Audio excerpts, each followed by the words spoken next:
Captain Dado Enrique.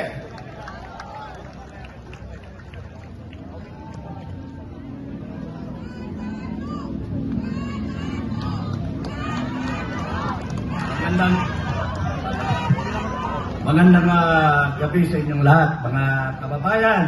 Luzon, Visayas, Mindanao. Magandang gabi. Magandang gabi. Bring him home. Bring him home. Duterte. Duterte.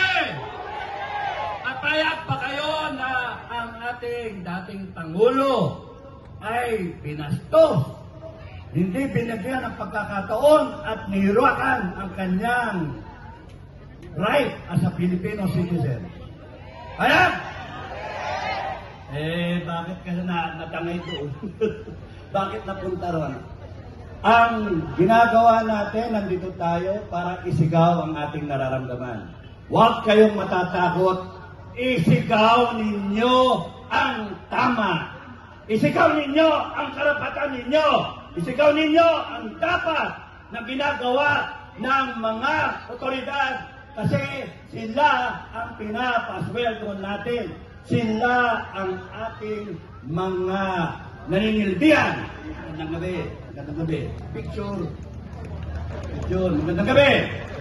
Luzon, Visayas, Mindanao. Lahat ng Pilipino from all walks of life.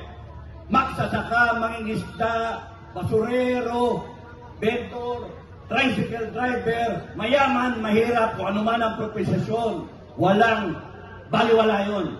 Lahat tayo ay naninindigan para sabihin na ang Pangulong Duterte ay hindi binigyan ng pagkakataon. Pineke ang kanyang warrant of arrest. Hindi siya dapat dinala doon. Dapat sa korte natin dinilig ang kaso.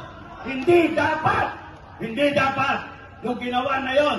Kaya kayo, gobyerno, bring him home! Bring him home! Bring him home! Mga Pilipino from all over the world, mga Pilipino sa ibang parte ng mundo, Pilipino, mga totoong Pilipino, tumayo kayo! Tumayo kayo! Lumaban kayo! Tumayo kayo! Isigaw ninyo ang inyong karapatan. Sumigaw kayo at gawin natin sa mahinahon na paraan. Hindi sa tigman. Wag. Doon tayo sa matahimik na paraan. Naintindihan ninyo? Naintindihan ninyo? Pero pagka kayo ay inapi, tumayo kayo. Pag kayo pinastos, nirakan, ninakawan, tumayo kayo. Hindi pwede yung ganito. Mga Pilipino all over the world, maraming salamat sa suporta nyo. Mga Pilipino sa buong Pilipinas, maraming salamat. Araw-arawin ninyo, tumayo kayo hanggang sa matapos ito. Tapusin natin ito.